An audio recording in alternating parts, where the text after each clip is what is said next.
성경에 보면 두 개의 큰 기둥이 있습니다. 하나는 가장 큰 계명인 대계명이 있고, 또 하나는 가장 큰 사명인 대사명이 있습니다. 가장 큰 계명은 우리가 잘 알다시피 위로는 하나님을 사랑하고 아래로는 이웃을 내 몸과 같이 사랑하라 하는 것이 가장 큰 계명이라고 우리 주님께서 우리들에게 가르쳐 주셨습니다. 그리고 두 번째는 가장 큰 사명이 있습니다. 오늘 읽은 이 말씀입니다. 너희는 가서 모든 민족으로 제자를 삼으라 하는 것, 이것이 가장 큰 사명입니다. 그래서 성경은 언제나 두 가지 우리가 생각해야 되는데, 가장 큰 계명과 가장 큰 사명이 있다 하는 것을 우리는 늘 기억해야 합니다.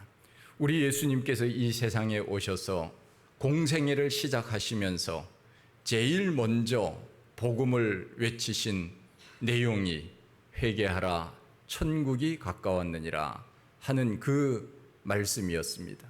우리 예수님께서 마지막으로 천국에 올라가시면서 모인 사람들에게 말씀하셨지요.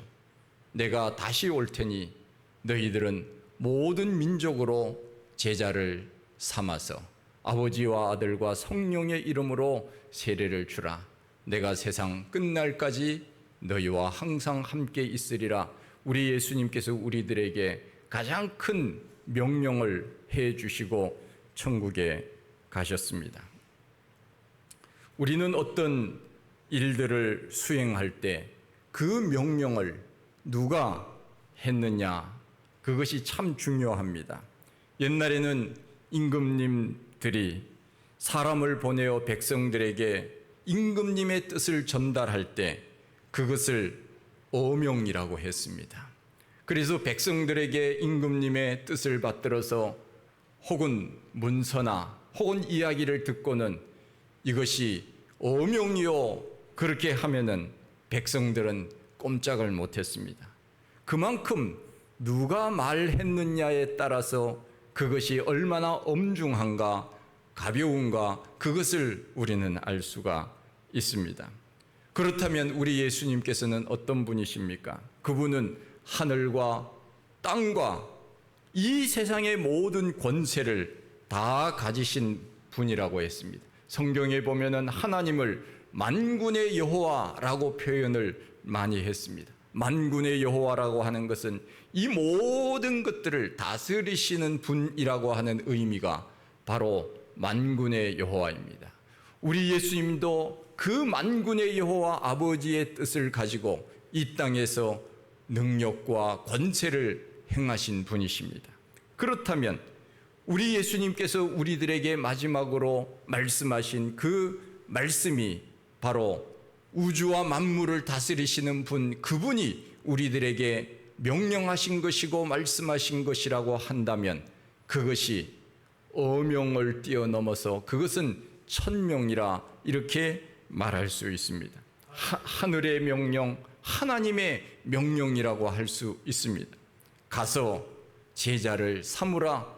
다시 말하면 모든 민족들이 예수를 믿고 구원을 받도록 하라. 이것을 우리 예수님께서 마지막으로 우리들에게 말씀해 주셨습니다.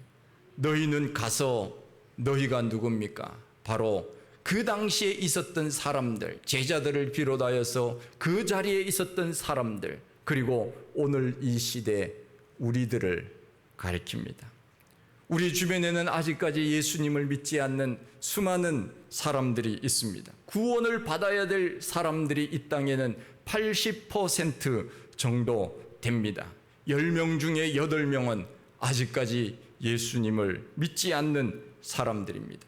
우리 예수님께서는 그 사람들에게 가라 말씀을 하신 것입니다. 우리가 그들에게 가는 것 쉽지는 않습니다. 우리 예수님께서도 제자들에게 전도하러 보내시면서 이런 말씀을 하셨습니다. 내가 너희들을 보내는데 마치 양을 이리 가운데 보내는 것 같구나. 우리 예수님께서 그렇게 말씀하셨습니다. 어찌 보면은 오늘날 이 시대도 마찬가지입니다. 우리가 복음을 전하는 데 있어서 이 세상은 마치 이리들이 득실거리는 그러한 세상과도 같습니다. 우리 예수 믿는 사람들을 어떻게 하면은 넘어뜨리려고 하는 사탄의 세력들이 있고, 기독교를 비난하고 욕하는 사람들, 교회를 별로 좋아하지 않는 사람들, 어찌 보면은 이 세상은 이리와 같은 그런 세상일지도 모릅니다. 그러나 우리 주님께서 우리들에게 말씀해 주셨습니다. 가라는 것입니다. 가는데 우리 혼자만 보내시는 것이 아니라 우리 예수님께서는 우리들에게 모든 권세를 주셨다고 말씀하고 있습니다. 그리고 내가 세상 끝날까지 너희와 항상 함께 있을 테니 가서 전하라 하는 것입니다. 믿지 않는 사람들, 우리 주님의 그 마음 속에는 어떤 마음이 있겠습니까? 우리 먼저 믿은 사람들은 천국을 이미 확보하고 사는 사람들 아닙니까? 그러나 이 땅에 사는 사람들은 여전히 지옥으로 갈 수밖에 없는 사람들이기에 우리 예수님께서는 간절한 마음으로 마지막으로 말씀하신 그 말씀, 저 사람들도 너희들이 가서 지옥으로 가는 사람들을 건져내어 천국으로 갈 수 있도록 제자를 삼으라고 우리 예수님 우리들에게 말씀하고 있는 것입니다. 그러기에 이 세상이 이리와 같은 세상이라 할지라도 우리는 가야 하는 것입니다. 요한복음 20장 21절 말씀에도 우리 예수님께서 그렇게 말씀하셨습니다. 아버지께서 나를 보내신 것 같이 나도 너희를 보내노라. 부활하신 예수님께서 제자들에게 하신 말씀입니다. 하나님께서 자기 아들 예수 그리스도를 이 세상에 우리를 구원하시기 위하여 십자가에 죽으시고 우리를 구원하시기 위하여 이 세상의 선교사로 아버지께서 나를 보내신 것 같이 너희들도 내가 너희를 보낸다. 우리 주 예수님께서 그렇게 말씀하십니다. 그 복음의 명령을 우리는 실천하면서 그렇게 살아야 하는 것입니다. 왜 그렇습니까? 이것은 천명, 우리 예수님께서 우리들에게 마지막으로 명령하신 가장 중요한 명령이시기 때문에 그렇습니다.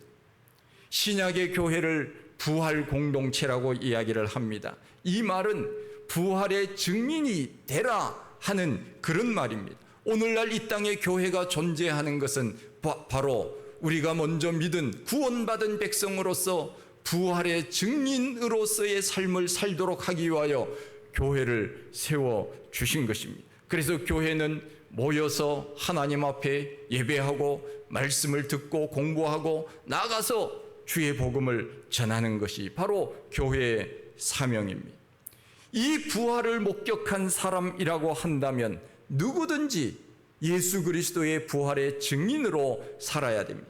사도행전 4장 5장에 보면은 제자들이 그렇게 하지 않았습니까? 예수 그리스도의 부활을 그들은 눈으로 똑똑히 본 사람들입니다.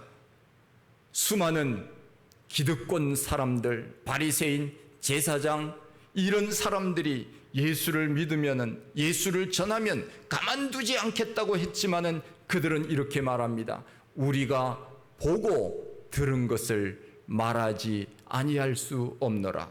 뭐라고요?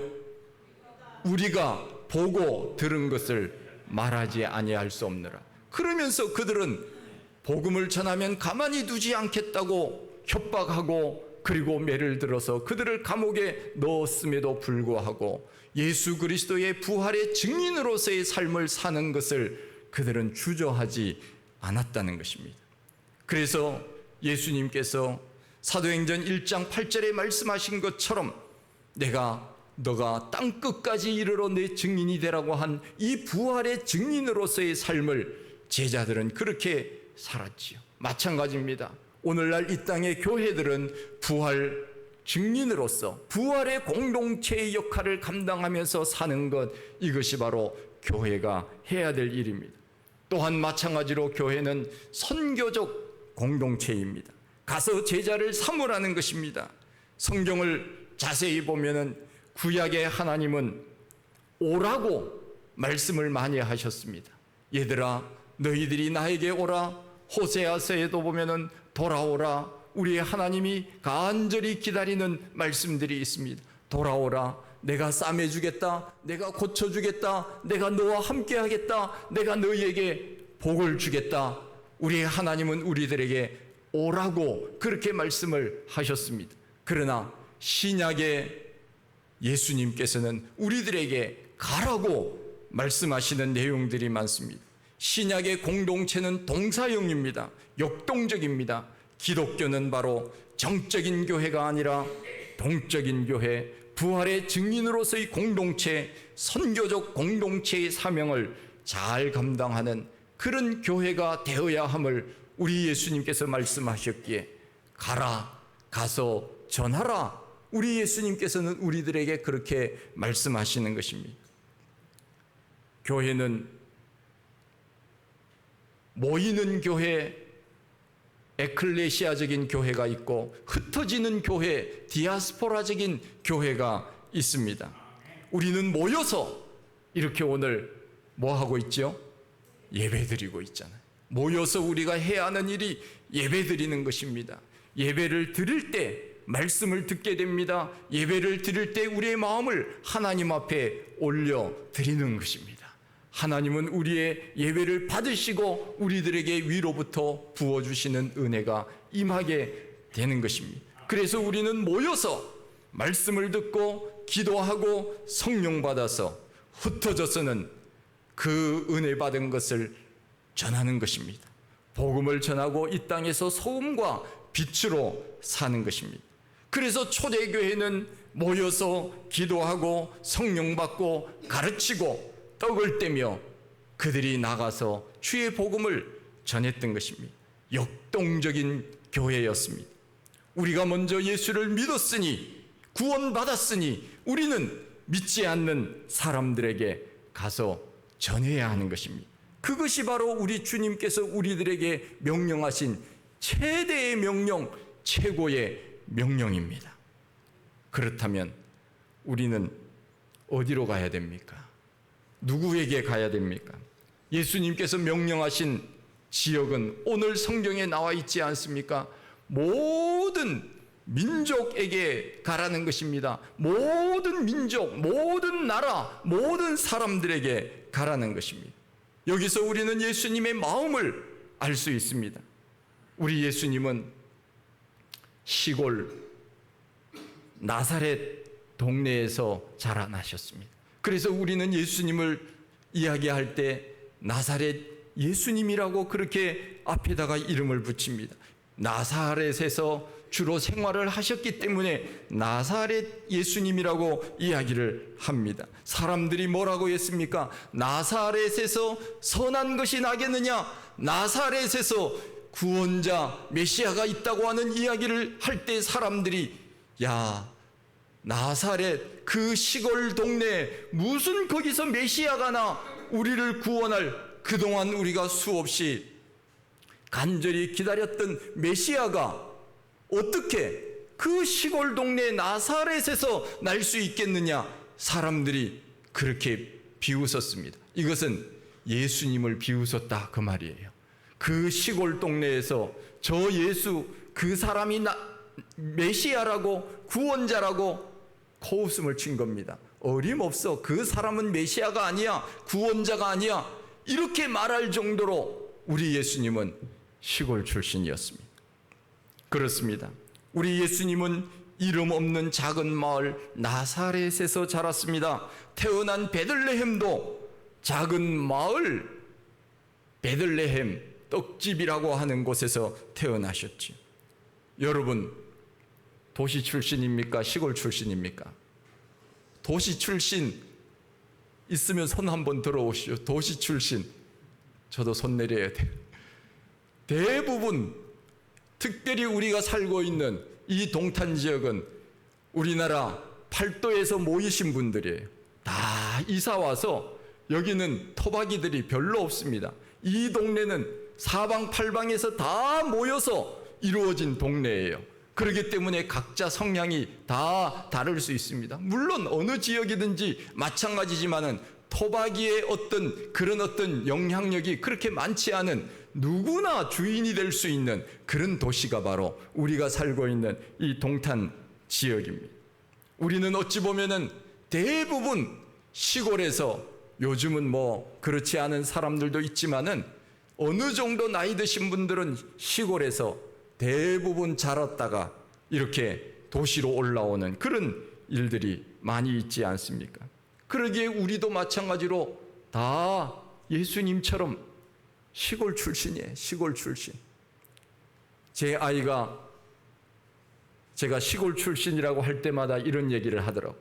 나는 정치 1번지 여의도에서 태어났어. 그런 얘기를 하더라고요. 여의도 성모병원에서 태어났거든요. 그래서 자기는 도시 출신, 저는 시골 출신, 이렇게 됩니다. 우리 예수님은 시골 출신이었습니다. 그러나 스케일은 시골스럽지 않았습니다.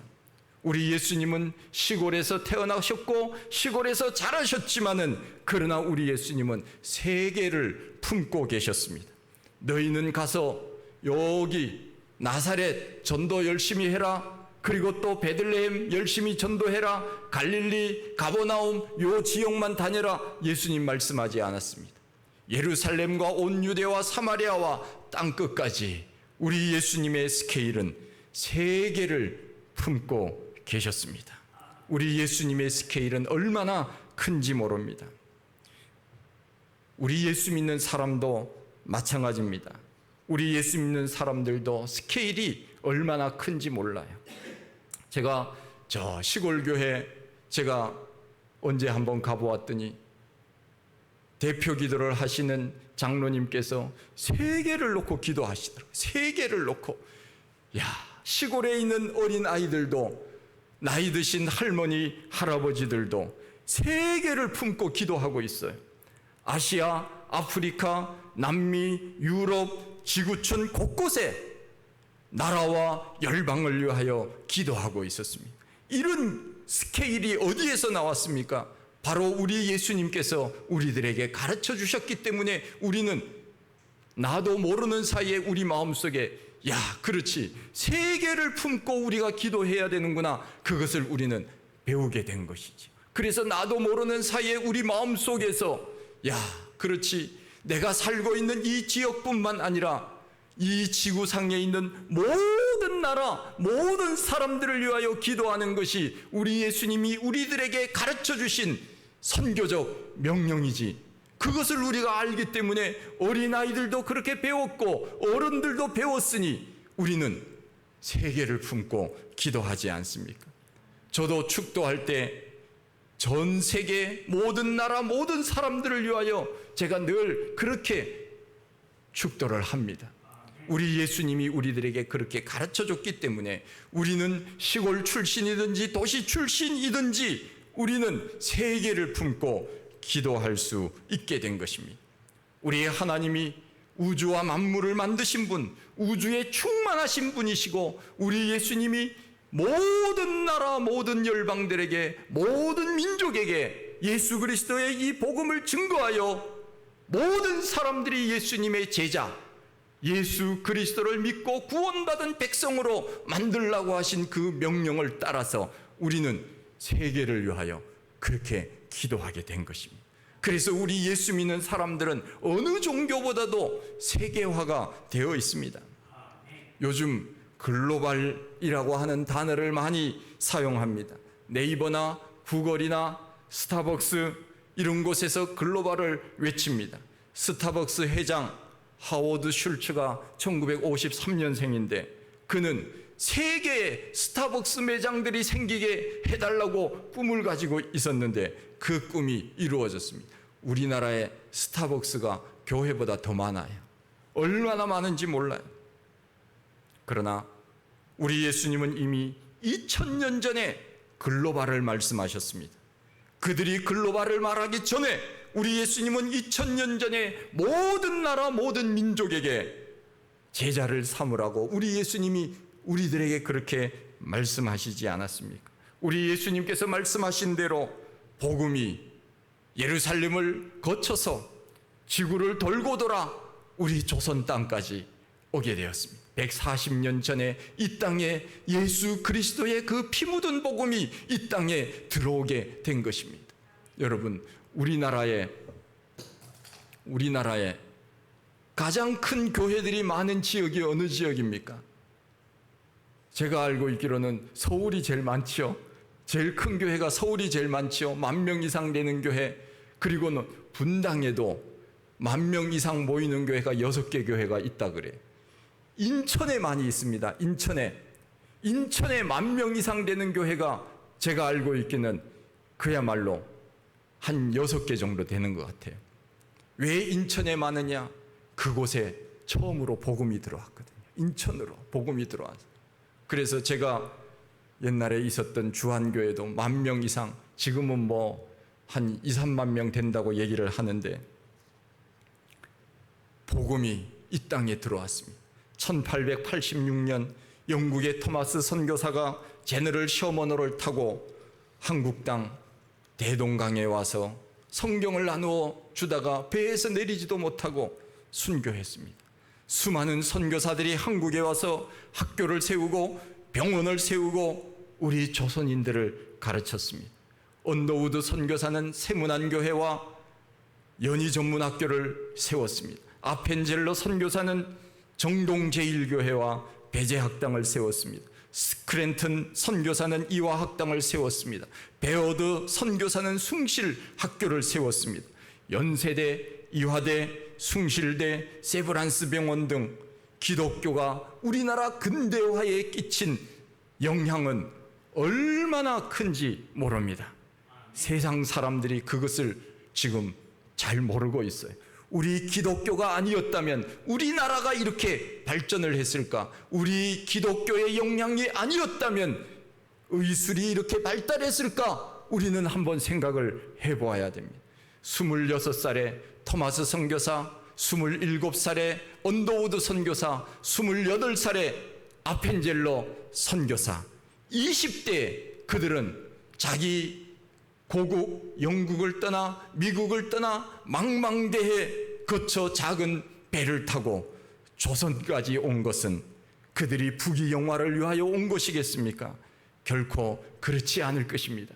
예수 그리스도께서 가서 전하라 하신 그 명령에 순종하여서 이 땅에 믿지 않는 사람들에게 예수 그리스도의 피 묻은 복음을 증거하기 위하여 20대 헌신하여서 세계적인 인물이 되고 우리나라를 이렇게 발전시킨 그러한 원동력이 되도록 만들지 않았습니까?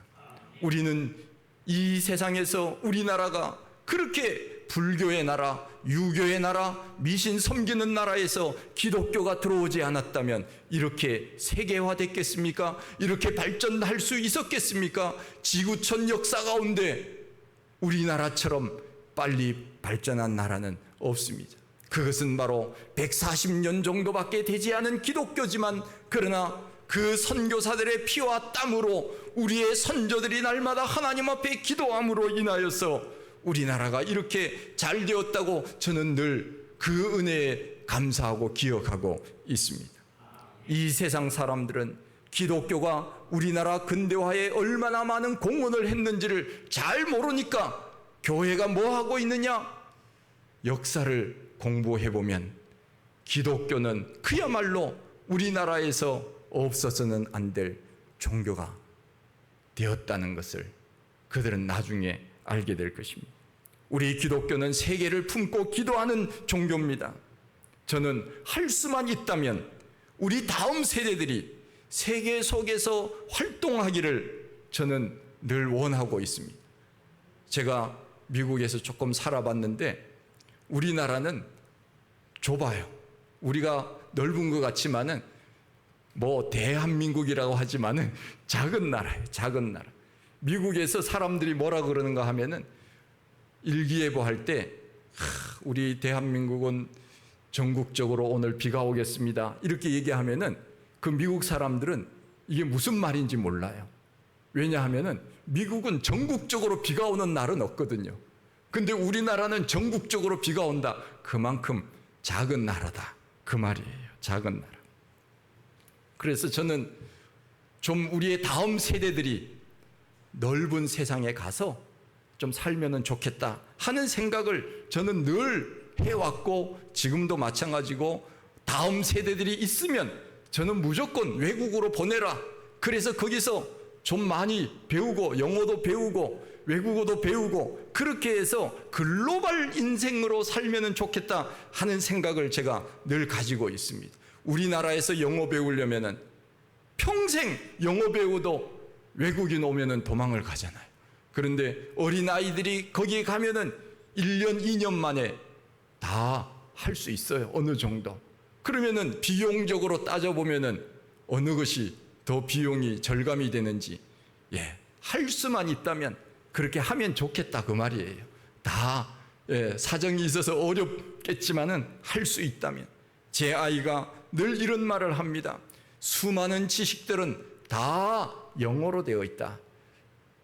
그래서 영어 책을 읽어야만 세계를 알 수 있다. 그런 말을 늘 하더라고요. 제가 그 말이 뭔 말인지 잘 몰랐어요. 그런데 보니까 우리는 한국말만 주로 읽잖아요. 물론 번역된 것이 많지만 번역되지 않은 세계의 수많은 비밀스러운 이야기들, 지식적인 것들, 과학적인 것들, 이런 것들은 다 영어로 되어 있다. 우리가 앞으로 우리의 다음 세대들은 영어를 모르면은 우리가 사실은 살아가기가 쉽지는 않은 세상입니다. 그러나 우리는 글로벌로 살아야 됩니다. 그렇게 우리 주님께서 살도록 하셨습니다. 땅 끝까지 가서 복음을 전하라, 우리 주님 말씀하셨기 때문입니다. 예수님은 오늘도 모든 나라, 모든 사람들이 예수 믿기를 원하고 있습니다.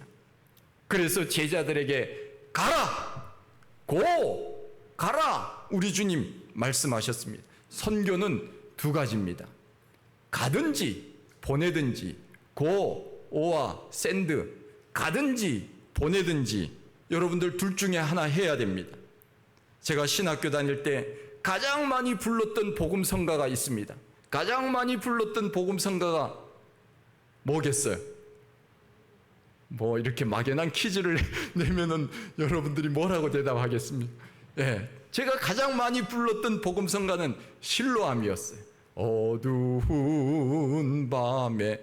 제가 학교 다닐 때 그냥 매일같이 하루에 10번 이상씩 불렀던, 아마 그 이상도 불렀어요. 왜냐하면은 제가 바로 한해 선배가, 신상근 선배가 있었는데 그분이 작사 작곡한 곡이에요. 장신대 이제 학부, 이제 제 바로 한해 선배인데 그분이 소식이 어떤가 제가 많이 궁금했는데 최근에 보니까 그분이 명성교회 부목사로 7년 동안 있다가 저 포천 행복한교회인가 그쪽으로 부임을 받아서 가셨더라고요. 그리고 그 과정에서 중간에 보니까 그분이 잘 나타나지 않아서 보니까 폐암 말기였어요. 그런데 지금 고쳐졌어요. 그래서 지금 건강하게 지금 목회를 하고 있더라고요. 신상근 목사님이신데. 그래서 그 선배님이 작사 작곡한 이 실로암을 그냥 캠퍼스에서 모이기만 하면, 기도회 할 때마다 실로암 이거 불렀습니다. 군인들이 제일 즐겨 부르는 복음성가가 바로 실로암이에요. 실로암 하면서 춤추잖아요. 어두운, 그 영상 보셨죠? 한 유튜브 들어가 보십시오. 군인들이 실로암 부르면서 그냥 춤추면서 아주 난리가 나는 그 유튜브가 있습니다. 동영상이. 실로암. 두 번째로 제가 많이 불렀던 복음성가가 바로 갈릴리 마을 그 숲속에서, 갈릴리 마을 그 숲속에서 주님 젊은 제자들에게, 그 복음성가 제가 애따가 우리가 부를 겁니다. 이 복음성가를 부르면서 주님의 지상명령에 우리도 순종하리라 그러면서 그 복음성가를 불렀던 수많은 신학생들이 아시아, 아프리카, 남미로 선교사로 갔습니다. 저도 이 복음성가를 부르면서 나도 복음을 전하러 선교사로 가야지 하면서 꿈을 품었던 때가 있었어요. 그리고는 제가 선교학 공부를 할 때 교수님과 함께 인도네시아에 가서, 자, 여러분들이 선교사로 나가기 전에 한번 경험을 해라. 그래서 한 달 동안 인도네시아에 갔는데 제가 두 손 두 발 다 들고 왔습니다. 왜냐하면은 저는 선교사 체질이 아니더라고요. 저는 선진국 체질이지 거기서는 음식을 먹을 수가 없었습니다. 향이 나서 제가 못 먹었어요. 음식도 못 먹었고, 그리고 차도 못 타고, 이거 뭐 멀미가 나서 차를 못 타요. 그러니까 이게 먹지 못하고 차를 못 타는데 어떻게 선교사가 될 수 있습니까? 그러니까 선교사가 되려면 이게 그야말로 팔로우도 잘해야 되지만 스왈로도 잘해야 돼요. 잘 먹어야 돼요. 잘 삼켜야 돼요. 그런데 제가 그걸 못하니까 지금 여기 있는 거 아니겠습니까? 그런데 우리는 두 가지를 해야 됩니다. 내가 가서 직접 전하든지 아니면은 보내든지. 그래서 내가 못 가면 어떻게 해야 됩니까? 보내야 돼요. 어떻게 보냅니까? 선교비를 후원해서 보내야 되는 거예요. 우리가 선교비를 여러분들이 하나님 앞에 드림으로 그 선교비가 우리가 지금 후원하는 교회에 지금 가고 있는 거예요. 지금 외국에 지금 우리가 후원하는 그 지역에 가고 있는 것입니다. 여러분들 아직까지 가든지 보내든지 하지 못했다면 여러분들 하셔야 됩니다. 오늘 이 지구상에 복음을 듣지 못하고 죽어가는 수많은 사람들이 있습니다. 하나님의 나라는 종말론적인 시간입니다. 복음을 전해야 되는 긴급성을 가지고 있다고 하는 것입니다. 뉴스에 보니까 올해가 가장 시원한 여름이 될 것이라 그런 이야기를 합니다. 여러분 두렵지 않습니까? 올해가 가장 시원한 여름이 될 것이다. 올해처럼 열대야가 30일 이상 지속된 때는 없었다고 합니다. 그러니 앞으로는 어떻게 되겠습니까? 다시 말하면 종말의 시간이 점점 다가오고 있다. 그래서 예수님께서는 임박했으니 가서 전하라. 듣든지 아니 듣든지 전하는 것입니다. 문제는 그들이 돌아오지 않을 때는 우리 주님께서는 그때는 어찌할 수 없습니다. 제가 오늘 성경적 시를 썼지만은 문 열어달라고 아무리 두드려도 그때는 늦었습니다. 지금 예수를 믿어야 되고 지금 예수를 전해야 됩니다. 우리가 할 일이 무엇입니까? 지옥인지도 모르고 달려가고 있는 저 세상 사람들을 향하여서 우리가 가서 제자를 삼는 것입니다. 예수 그리스도의 제자가 되게 만드는 것입니다. 10월 27일 우리 교회 한 번만이라도 가보자고 권면하십시오. 주님 마지막으로 우리들에게 부탁하신 이 대명령 준행하여 주님 앞에서 칭찬받고 우리 주님 앞에 섰을 때 면류관의 주인공들이 다 될 수 있게 되기를 간절히 축원드립니다. 하나님 아버지 감사합니다. 우리 주님께서 부활하시고 승천하시면서 제자들에게 우리들에게 너희는 모든 민족에게 가서 세례를 주고 제자를 삼으라고 하신 이 명령 우리가 늘 깨닫게 하시고 기억하게 하셔서 때를 얻든지 못 얻든지 내 가까이에 있는 사람이든지 멀리 있는 사람이든지 예수 그리스도의 복음을 증거하며 살아갈 수 있는 우리 모두가 다 되게 하여 주시옵소서. 예수님 이름으로 기도하옵나이다. 아멘.